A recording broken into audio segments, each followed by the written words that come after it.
The structure of the shoulder joint, or girdle, is the only joint that allows 360 degrees of rotation. The scapula, clavicle, head of the humerus, with their ligaments, cartilage, and muscle, form the shoulder girdle. Movement of the shoulder is accomplished by various muscles, ligaments, and three major joints.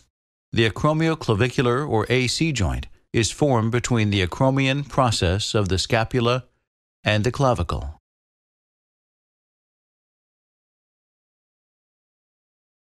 The sternoclavicular, or SC joint, is formed between the clavicle and manubrium of the sternum. The glenohumeral joint is formed between the lateral scapula and the head of the humerus. This ball and socket structure allows for multiple directions of movement in the shoulder.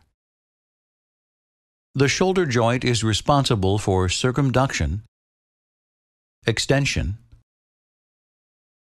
and flexion, abduction and adduction, internal rotation, and external rotation. An acromioclavicular separation, or sprain to the AC joint, commonly occurs from falling on the tip of the shoulder or an outstretched arm. Sprains are classified according to the degree of separation and limit the movement of the joint. Treatment is with price, protection, rest, ice, compression, and elevation or immobilization.